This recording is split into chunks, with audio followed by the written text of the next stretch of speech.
கிறிஸ்துவ சமத்துவ விழா 2026 அவர் தான் சிஎம்மாக போகிறார். நிரந்தரமாக அவர் தான் சிஎம்மாக இருப்பார். நமக்கு இயேசு குழந்தையாக பிறந்தது போல் ஒரு ஒளி அப்படின்லாம் வந்து பேசியிருக்காங்க ஃபாதர்ஸ் எல்லாம். முதல்ல அவங்களுடைய ஸ்பீச் நீங்கள் எப்படி பார்க்குறீங்க? ஒரு கதை ஒன்று சொன்னார். கூட பிறந்தவங்களே தூக்கி கிணத்துல தூக்கி போட்டாங்க, அப்புறம் திரும்ப அதே நாட்டுக்கு மன்னரானார். ஒரு கிறிஸ்துவராக இருந்துக்கிட்டு பைபிள் இந்த கதையெல்லாம் கூட ஒழுங்காக படிச்சுட்டு வர மாட்டீங்களா? இயேசு கிறிஸ்துவெல்லாம் விஜய் பேச தகுதி இருக்கா? அவரே தன்னை அரசன்னு சொல்லிக்கிறாரு. அந்த அரசன் யாருன்னு உங்களுக்கு தெரியும். மோடி மாதிரி மோடி மாதிரி நான் வந்து பரமாத்மா புள்ளன்னு சொல்லி தானே எலெக்ஷன்ல நின்னாரு. கடைசியில இதுக்கு மேல நின்னா தோத்த எலெக்ஷன் முடிஞ்சதுக்கு அப்புறம் வேற சொன்னார், நானும் உங்களை மாதிரி சாதாரண மனுஷன் தான்டா அப்படின்ட்டாரு.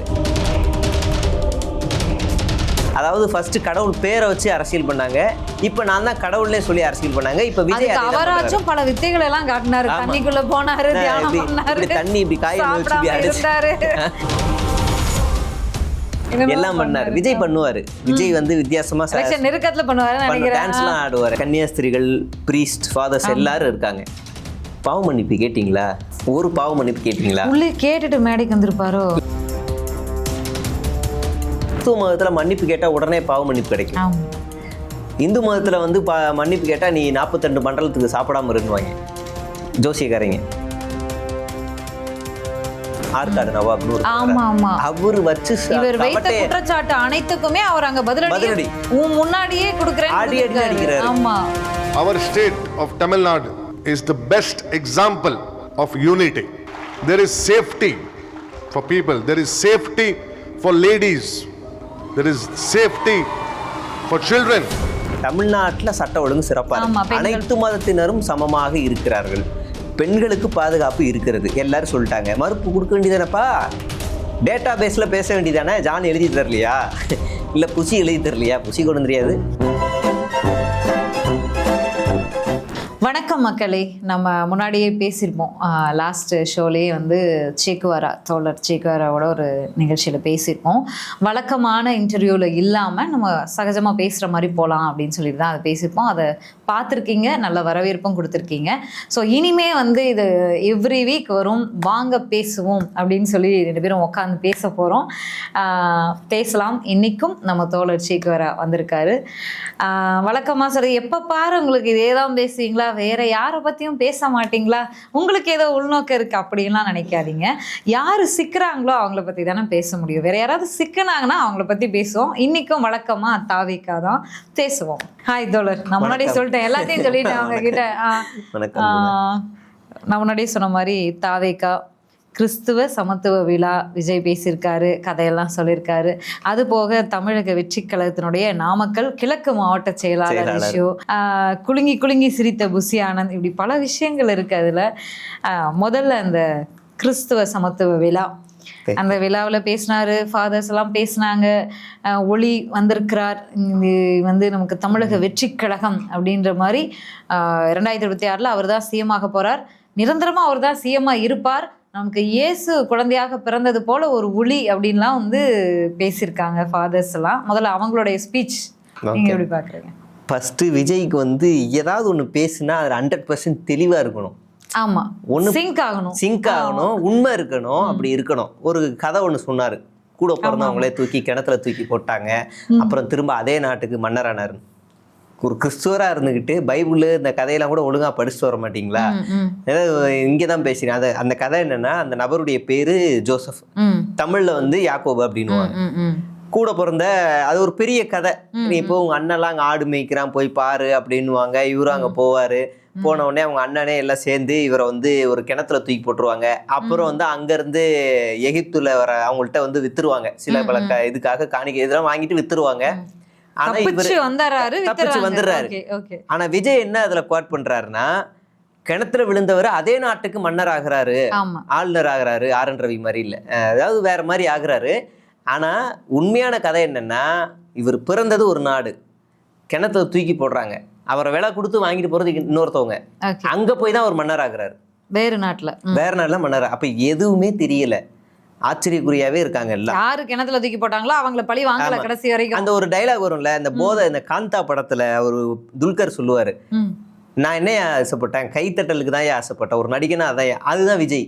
அந்த கதை சொல்லும் போது ஒரு கேப் வரும்போது கைத்தட்டல் வரும்னா, அப்பா நல்ல வேலை கதை பாக்குறாரு, வேற கேப் கொடுக்குறாரு, கைத்தட்ட கதை ஹிட்டுடா, ஓகே அப்ப அடிச்சு விடுவோம் மன்னர் அப்படின்னு அப்படியே கை தட்டுறாங்க. அப்போ இது ஒண்ணு. சரி, இந்த ஃபங்க்ஷனோட தலைப்பு என்ன? சமத்துவ கிறிஸ்துமஸ் விழா. சமத்துவம்னா என்ன? எல்லாரும் ஒண்ணா இருக்கணும். அப்ப திருப்பரங்குன்றத்துலயும் தமிழ்நாடு அரசு அதுதானே கேக்குது. திருப்பரங்குன்ற விவகாரத்திலயும் தமிழ்நாடு ஒரு ஸ்டெப் கூட வைக்க மாட்டேன்றாரு. எல்லாரும் ஒன்னா இருக்கணும், அந்த இடத்துல விளக்கேத்தனா இஸ்லாமியர்களோட இது போயிடும். ஆல்ரெடி ஒற்றுமையா இருக்காங்க அந்த பகுதி மக்களும், அததான் விரும்புறாங்க. நீங்க பிரச்சனை பண்ணாதீங்கன்றதா திமுகவோட நோட்டா. இஸ்லாமியரோட திருவிழா அந்த கொடியேற்றம் நடக்குது, இந்துக்கள் எல்லாம் போய் அந்த விழாவில் கலந்துக்கிறாங்க, போய் அதை போய் அழகா ரசிக்கிறாங்க, அவங்களுக்கு வரவேற்பு கொடுக்குறாங்க.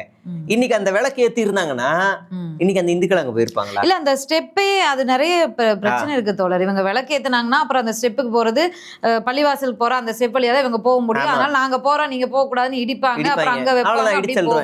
அதனால தமிழ்நாடு அரசு தெளிவா சமத்துவம்ன்றதுல ஒரு லைன்ல நிக்குது. நீ எங்க நின்னு ஃபர்ஸ்ட் அது ஒரு பாயிண்ட். அப்ப நீங்க சமத்துவம்லாம் பேசல, உன் மதத்துக்கு ஏதோ ஒண்ணுன்னா முத ஆளா போய் நின்னுறீங்க. அடுத்து வருவோம், இவர் வந்து ஒளி இயேசு கிறிஸ்து அப்படி இப்படின்னு. இயேசு கிறிஸ்துவெல்லாம் விஜய் பேச தகுதி இருக்கா? இயேசு கிறிஸ்துவோட ஒரு கதை என்ன சொல்லுதுன்னா, இயேசு முன்னாடி இருக்கவங்க அவரே தான் அரசன்னு சொல்லிக்கிறாரு. அந்த அரசன் யாருன்னு உங்களுக்கு தெரியும். மோடி மாதிரி நான் வந்து பரமாத்மா புள்ளன்னு சொல்லி தானே எலெக்ஷன்ல நின்னாரு கடைசியில. இதுக்கு மேல நின்னா தோத்த எலெக்ஷன் முடிஞ்சதுக்கு அப்புறம் வேற சொன்னாரு, நானும் உங்களை மாதிரி சாதாரண மனுஷன் தான்டா அப்படின்ட்டாரு. அதாவது ஃபர்ஸ்ட் கடவுள் பேரை வச்சு அரசியல் பண்ணாங்க, இப்ப நான் தான் கடவுள்னே சொல்லி அரசியல் பண்ணாங்க. இப்ப விஜய் அவராச்சும் பல வித்தைகள் எல்லாம் காட்டினாரு. தண்ணிக்குள்ள போனாரு, தியானம் பண்ணாரு, தண்ணி இப்படி காய வச்சு அடிச்சாரு, எல்லாம் பண்ணாரு. விஜய் பண்ணுவாரு. விஜய் வந்து வித்தியாசமா நெருக்கத்துல பண்ணுவாரு, டான்ஸ் எல்லாம் ஆடுவாரு, ஏதாவது பண்ணி காட்டுவாரு. அவர் தெரிஞ்சது ஒண்ணு பண்ணுவாரு. அப்ப இந்த பண்றாருல, நான் கடவுள் அந்த மாதிரி பேச ஆரம்பிச்சிட்டாங்க, ஒளி அப்படிலாம் சொல்றாங்க. இப்ப இயேசு கிறிஸ்து தான் முன்னாடி நின்னவங்களுக்கு பசின்னு சொன்னவங்களுக்கு என்ன பண்ணாருன்னா, ஒரு கூடையில இருந்து அப்பத்தை எடுத்து கொடுத்தாரு. அது வத்தவே இல்லை, வந்துகிட்டே இருக்கும். அது ஒரு கதை, அது உண்மை கதை இல்ல, ஒரு கதை. அதை நம்ம பார்த்துருக்கோம். தண்ணி வேணும், தண்ணி தாகமா இருக்கு அப்படின்னு கேட்ட உடனே குடிக்கிற தண்ணி எல்லாத்தையும் பாதரசமா மாத்தி கொடுத்தவர் இயேசு கிறிஸ்து. விஜய்கிட்ட இதே மாதிரி கீழே இருக்க ஒருத்தர் தண்ணின்னு கேட்கும் போது ஒரு பாட்டில் இப்படி தூக்கி எறிஞ்சிட்டு ஓடி போனவர் விஜய். இயேசு கிறிஸ்துவை நீங்கள் ஒப்பிட்டு பேசலாமா? அடுத்த இன்னொரு பாயிண்ட் வருவோம். அங்கே கன்னியாஸ்திரிகள், பிரீஸ்ட், ஃபாதர்ஸ் எல்லாரும் இருக்காங்க. பாவ மன்னிப்பு கேட்டிங்களா? ஒரு பாவ மன்னிப்பு கேட்டீங்களா? கேட்டுட்டு மேடைக்கு வந்திருப்பாரோ இல்லை, அவங்க கூட அது மாதிரி சொன்னாங்களா? ஏதோ ஒரு வகையில் நானுமே அதுக்கு காரணம். ஒருவேளை நான் இன்னைக்கு அரசியலுக்கு வராம இருந்திருந்தா, ஒருவேளை நான் இன்னைக்கு கரூர் போகாம இருந்திருந்தா, ஒருவேளை நான் சீக்கிரமா போயிருந்தா, இதெல்லாம் நடந்திருக்காம கூட இருந்திருக்கலாமே, என் மன ஆர்வலுக்காவது எனக்கு ஒரு பாவ மன்னிப்பு கொடுங்க அப்படின்னு கேட்டீங்களா? எதுவுமே நான் காரணம் இல்லை, எல்லாமே அவர் காரணம், அவங்க காரணம்னு பழி போட்டே தப்பிச்சு வந்த நீங்க, உங்களை வந்து நீங்க வணங்குற அந்த இயேசு கிறிஸ்து உங்களை மன்னிப்பாரா? மன்னிப்பு கொடுப்பாரா? இத மக்கள் மனசுல ரெஜிஸ்டர் பண்றாங்க. ஆமா, மன்னிப்பு அதாவது கிறிஸ்துவ மதத்துல மன்னிப்பு கேட்டா உடனே பாவ மன்னிப்பு கிடைக்கும். இந்து மதத்துல வந்து மன்னிப்பு கேட்டா நீ 42 மண்டலத்துக்கு சாப்பிடாம இருந்துவாங்க ஜோசியக்காரங்க. எந்த கடவுளுமே உன் உடம்ப வருத்திக்கன்னு சொன்னது இல்ல. அந்த பரிகாரம் இந்த பரிகாரம் அது இதுன்னு ஜோசியக்காரங்க கிளப்பி விடுவாங்க. ஆனா இந்த கிறிஸ்துவ மதத்துல மட்டும் பாதிரியார்கள் நேரடியா தலையிடுவாங்க. ஏதாவது வேணா மன்னிப்பு உடனே கொடுத்துருவாங்க. சரி, இனிமே அந்த தவறுகளை செய்யாத அப்படின்னு பாவ மன்னிப்பு கொடுப்பாங்க. அப்ப அந்த மாதிரி மன்னிப்பு கேட்டிருக்கீங்களா? இல்ல. அப்ப இந்த கூட்டம் இருக்கு, புசிக்கு தெரிஞ்சதெல்லாம் ஒண்ணு சிரிக்கிறது இல்ல அழுகிறது, வேற எதுவும் தெரியாது. பாட்டு போட்டாலும் இப்படி பாத்துக்கிட்டே. ஆமா, செங்கோட்டை தலைவரை இந்த நேரத்துல நீங்க சிரிக்கணும், இல்லைன்னா உங்களுக்கு ஏதாவது தூக்கிடுவாங்கன்னு இருப்பாரு. அப்படியே இப்ப பாருங்க சிரிக்கிறேன் பாருங்கன்னு விழா முழுக்க சிரிப்பாரு அவரு. புசிக்கு தெரிஞ்சது சும்மாவே கொடி மேல போனா அழுதுகிட்டே விஜய் பாப்பாரு. எதுக்கே இதுக்கெல்லாம் அழுகிற? கொடிதாயா, அதுதான் அழுகையா வருது அப்படின்னு அந்த மாதிரி இருக்கும். பாட்டு ஒண்ணு ஓடுச்சுன்னா கூட அழுவாரு. தலைவரை பாட்டு எடிட்டிங் நல்லா இருக்கு, எடிட்டிங் பாட்டு நல்லா தானே இருக்கு, இதுக்கே அழுகு. அப்ப எல்லாத்துக்குமே அழுகக்கூடியவர் தான் புசி. அப்ப இந்த கூட்டத்துல மற்ற எல்லாரையுமே நம்ம பார்த்தோம் அப்படின்னா, எதுக்கு இந்த இந்த இது எல்லாமே ஒரு அதாவது விஜய் வந்து பாருங்களேன், ஃபர்ஸ்ட் இதுக்கு முன்னாடி பேசும்போது ஒரு ஆக்ரோஷமா இருக்கும். ஈரோட்ல எதுக்கு கத்துறீங்க, மைக் இருக்குன்னு மறந்துட்டாரோன்னு தோணுது. சக்தின்னு கத்தி எல்லாம் பண்ணாரு. ஏன் இங்க அந்த ஸ்பீச் இல்ல அப்படி கத்துனா ஒன்னும் அவர் எம்ஜிஆரோ ஜெயலலிதாவோ ஆயிட முடியாது அப்படிங்கிறது யாராவது போய் சொல்லணும் அவருக்கு. ஆனா அவரே தான் மாநாட்டுல ஊன்லாம் கத்த தெரியாது எங்களுக்குன்னாரு. உனக்கு கத்திலாம் அரசியல் பண்ண மாட்டோம், நாங்க நார்மலா பண்ணுவோம் அப்படின்னு. ஆனா அவரே கத்த விட்டாங்க. அந்த மாதிரி இருக்குல்ல. இங்க வந்து ரொம்ப சைலண்டா பேசுவார். ஏன் அப்படின்னா எப்பவுமே பிரீஸ்டுக்கு முன்னாடி திருச்சபை சேர்ந்தவர்கள்லாம் கொஞ்சம் பொறுமையா தான் அடக்கி வாசிக்கணும், கொஞ்சம் கம்மியா தான் பேசணும். நீங்க அதிகமாலாம் இங்க பேசக்கூடாது. அவங்க பேசுவாங்க, உங்களை ரட்சிப்பர்னுவாங்க, மீட்பர்னுவாங்க, ஒளின்னுவாங்க, என்ன வேணாலும் பேசுவாங்க. நீங்க இன்னைக்கு போய் ஒரு சர்ச்சில் போய் நீங்க ஒரு கல்யாணம் பண்றீங்க, இல்ல அன்னைக்கு நீங்க ஞானஸ்தானம் எடுக்கிறீங்க அப்படின்னா இந்த பையன் நல்ல பையன், இந்த பையன் சூப்பர், ஆண்டவரே அனுப்புன பையன் அப்படிலாம் நிறைய பேசுவாங்க. பாதையர்கள் பேசுவாங்க, மேரேஜுக்கே அப்படி பேசுவாங்க, ஆண்டவராலே அனுப்பப்பட்ட. ஆமா பேசுவாங்க. இந்த பெண் வந்து ஒரு உதாரணத்துக்கு ஒரு கிறிஸ்டின் பேர் நான்சின்ற இந்த பெண் கர்த்தரால் ஆசீர்வாதம் செய்யப்பட்ட பெண், அவளுக்கு இணையாக அதே கர்த்தரால் ஆசீர்வதிக்கப்பட்ட இவரை நான் இருவரும் ஒன்று சேர்கிறார்கள், இவங்க வந்து இந்த திருச்சபைக்காக நல்லது செஞ்சிருக்காங்க, இந்த சமூகத்து நிறைய அப்படி போல்டு பேசுவார் ஃபாதர். எல்லாத்துக்கும் பேசுவாங்க. அப்ப பேசுவாங்க. அப்பார்ட் ஃப்ரம் அந்த கூட்டத்துல இருந்து யாராவது ஒருத்தர் விஜயை பார்த்தா நல்லா புகழ்ந்து பேசினாங்கன்னா நம்ம பார்க்கலாம். ஆனா அவர் ஒரு ஆள் வந்தார், ஆற்காடு நவாப்னு ஒரு, அவரு வச்சு குற்றச்சாட்டு அனைத்துக்குமே அவர் அங்க பதிலடி முன்னாடியே கொடுக்கிறாரு. தமிழ்நாட்டுல சட்ட ஒழுங்கு சிறப்பா இருக்கு, அனைத்து மதத்தினரும் சமமாக இருக்கிறார்கள், பெண்களுக்கு பாதுகாப்பு இருக்கிறது, எல்லாரும் சொல்லிட்டாங்க. மறுப்பு கொடுக்க வேண்டியதானப்பா, டேட்டா பேஸில் பேச வேண்டியதானே. ஜான் எழுதி தரலையா, இல்லை புசி எழுதி தரலையா, புசி கொண்டு தெரியாது, வேற யாரும் எழுதி தரலையா, மாட்டிக்கிட்டாங்க. இது வரைக்கும் அவர் எந்த டேட்டா பேஸும் பேசினா போய் கவர்மெண்ட் ஸ்கூல் மூடிட்டாங்க அப்படி புள்ளி விவரம் இல்லையே, எந்த வருஷம் என்னங்கிறது புள்ளி விவரம் இல்லையே. 200 ஸ்கூல் மூடினது உண்மை, மூடுனாங்களா ஏன் அதை வந்து வெறுமனே சொல்லும் போது அது எப்படி போய் கன்வே ஆகும்னா, என்னமோ குழந்தைகள்லாம் பள்ளிக்கூடத்துல படிச்சுக்கிட்டு இருந்த மாதிரி திமுக கரவேட்டி போட்டவங்களாம் எல்லாரும் திடீர்னு உள்ள போய் படிக்காத எந்திரி போ, நீ எல்லாம் மாடு மேய்க்க போ அப்படின்னு சொன்ன மாதிரி கன்வே ஆகும். ஒரு கான்ஸ்பிரசி தியரி, ஏன் திமுக செஞ்சிருக்காது, இப்படிதானே இவங்க நரேட்டிவ் செட் பண்றாங்க. ஆனா உண்மையான காரணம் என்னன்னா, இந்த பள்ளிக்கூடத்துல ஒரு 5 பேர் தான் இருக்கு, இந்த பள்ளிக்கூடத்துல ஒரு 100 பேர், கவர்மெண்ட் ஸ்கூல்ல 1-2 பேருக்கு டீச்சர்ஸ் போடணும் அப்படிங்கறதுனால அது. ஆமா, அப்ப இதை இங்க இருந்து 2 பிள்ளைகளுக்காக கவர்மெண்ட் பள்ளி செயல்பட்டு கொண்டிருக்கிறதா நம்ம செய்திகள்லயும் பார்த்திருக்கோம். ஆமா, அப்ப இங்க இருக்கிறத தற்காலிக மூடல்னு சொல்லுவாங்க, நிரந்தர மூடல் கிடையாது, இது நிர்வாக ரீதியான மூடல், அதுதான் கரெக்டான பொருள், அப்படி இங்க மாத்திடுவாங்க. சரி, இங்க மாத்திட்டாங்க இல்லையா, அப்படின்னா திமுக ஆட்சிக்கு வரும்போது ஒரு எண்ணிக்கையில இருக்கு, இவர் சொல்ற போன வருஷம் டேட்டா படி 200 மைனஸ் தானே ஆயிருக்கணும், 200 அதிகமா இருக்கு. அப்படி பார்த்தா 400 அதிகமா இருக்கு. இந்த 200 மூடினதோட சேர்த்து புதுசா ஒரு 200 சேர்த்து 400 கிட்ட அதிகமா இருக்கு. ஏன்னா இந்த கவர்மெண்ட் வந்து என்ன பண்ணிருக்குன்னா, பல இடங்கள்ல மக்கள் நடமாட்டம் அதிகமா இருக்க இடங்கள்லாம் புதுசா ஸ்கூலை திறந்துருக்கு, ஸ்மார்ட் ஸ்கூல்ஸ் திறந்துருக்கு, ஸ்மார்ட் கிளாஸ் ரூம்ஸ் திறந்துருக்கு, பல மலைவாழ் மக்கள்ல இருக்கக்கூடிய அந்த இடங்கள்ல கவர்மெண்ட் ஸ்கூல்ஸ் திறந்துருக்கு. இப்ப இதெல்லாம் பேசணும்ல, போய் டேட்டா எதையாவது அடிச்சு விட்டா நம்பிடுவாங்க அப்படின்னு டேட்டா. இவர் சொல்றது தமிழ்நாட்டுல டிராப் அவுட் அதிகம் அப்படிங்கிறது அந்த 2017 போது கல்வி அமைச்சர் செங்கோட்டையன் தான் அவர் பக்கத்திலே தான் நின்றுட்டு இருக்காரு. அதுக்கு சமூக வலைதளமே இவருக்கு பதில் கொடுத்துருச்சு. நம்ம இது அவ்வளவு எடப்பாடி பழனிசாமி ஆட்சியில தான் கிட்டத்தட்ட 1000க்கும் மேற்பட்ட பள்ளிக்கூடங்கள் மூடப்பட்டிருக்கு.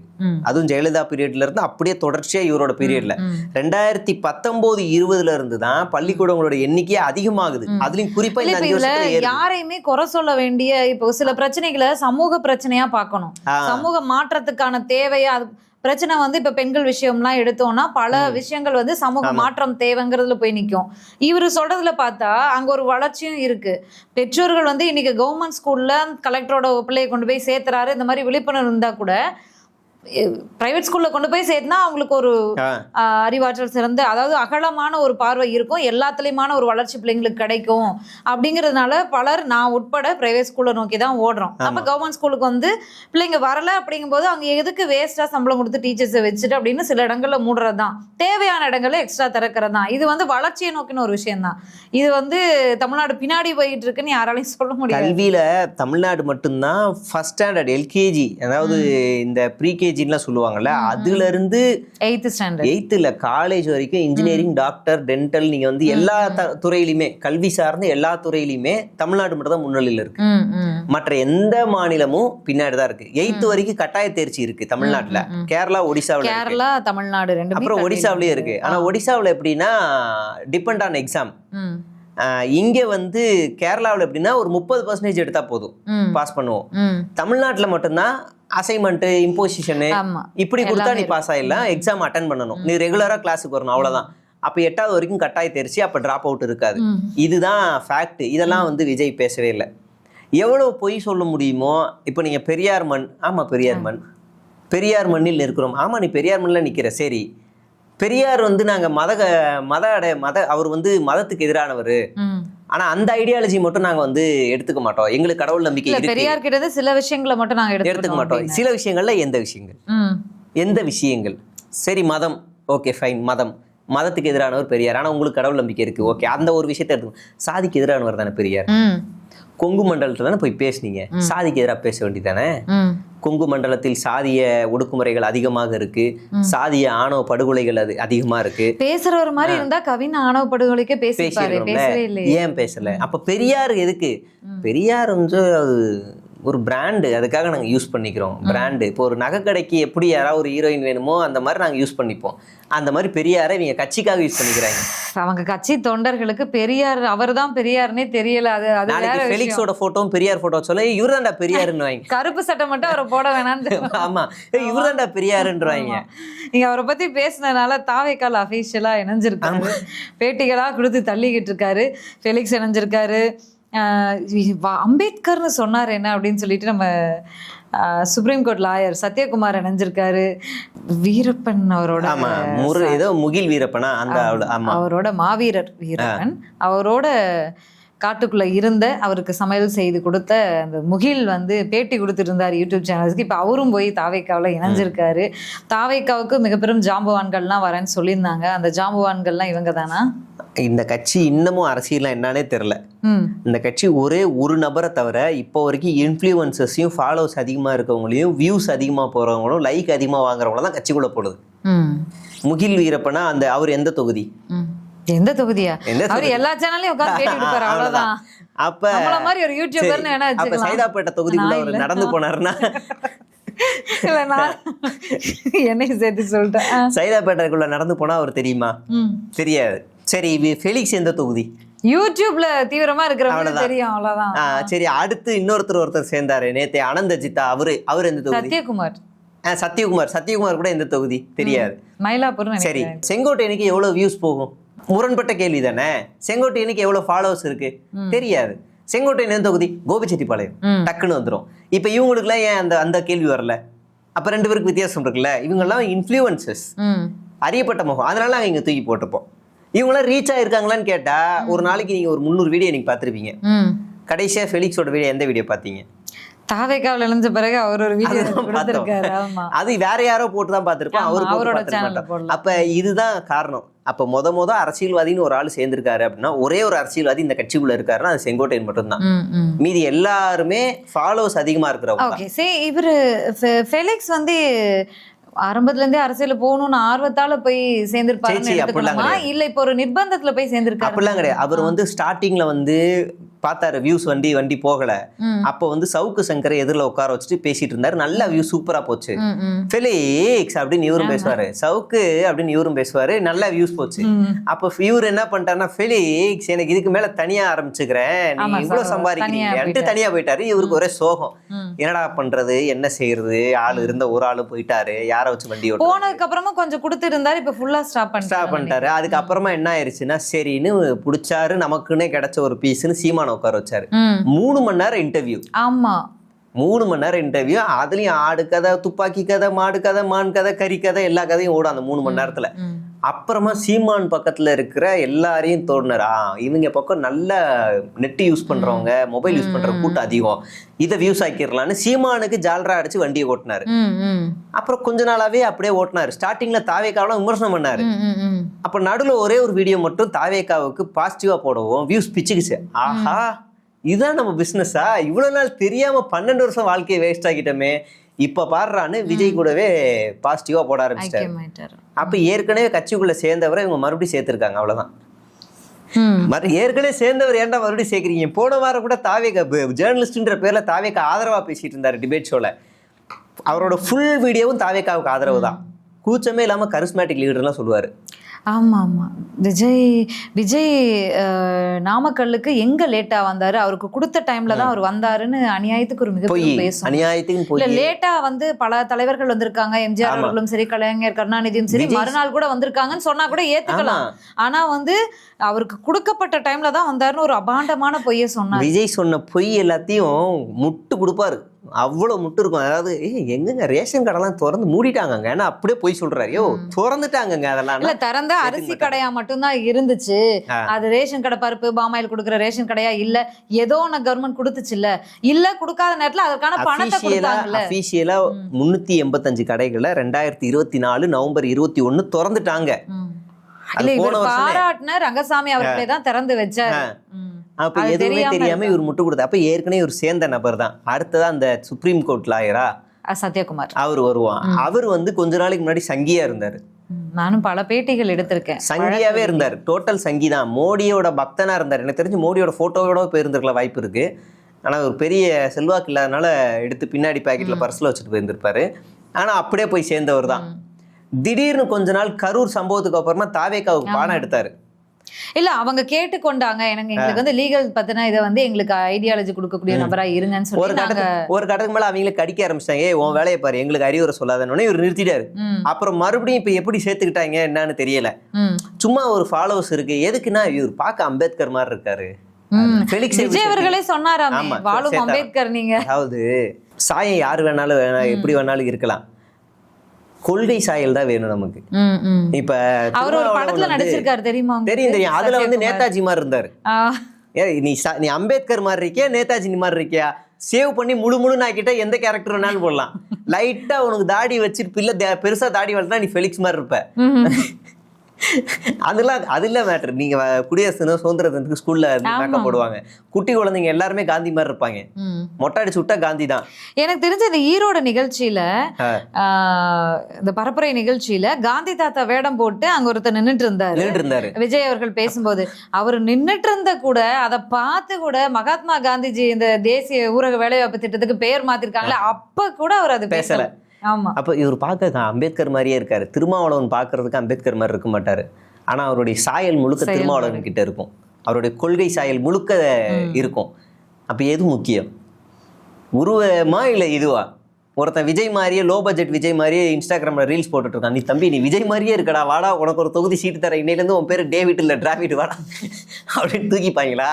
அப்போ அந்த மாதிரி கூட்டத்தில் சார் நீங்கள் பார்க்குறதுக்கு பெரியார் மாதிரியே இருக்கீங்க லைட்டாக அப்படின்னு ஃபெலிக்ஸை சொல்லியிருப்பாங்க. தாடி எப்படி சொல்கிறீங்க, தாடி இப்படி இருக்கு, ஓகே நாளைக்கு ஃபுல்லாக வெள்ளை அடிச்சுட்டு வந்துட்டாருன்னா மாறினாலும் மாறிடுவார் சார், கொஞ்சம் உடம்பு மட்டும் போட்டால் போதும், கொஞ்சம் வெயிட் மட்டும் ஆயிடுங்க, அவ்வளோதான். அப்ப இப்படியே தூக்கி போட்டு தான் இந்த வண்டியை ஓட்டுறாங்க. கொள்கை தலைவர்களுக்கு பதிலா அவங்க கெட்டப்லயே 2 பேரும் நிப்பாட்டிடுவாங்க. அடுத்த வாட்டில நிப்பாட்டுவாங்க, கூச்சப்பட நிப்பாட்டுவாங்க. இப்படிதான் ஆளுங்களை இவங்க கட்சிக்குள்ள எடுத்திருக்காங்க. அதுவுமே எடுத்ததுக்கான லாபிலாம் தனி. நம்ம அடுத்த டாபிக்ல நீங்க சொன்னீங்கல்ல, அந்த டாபிக்ல நம்ம வந்து பேசுவோம்.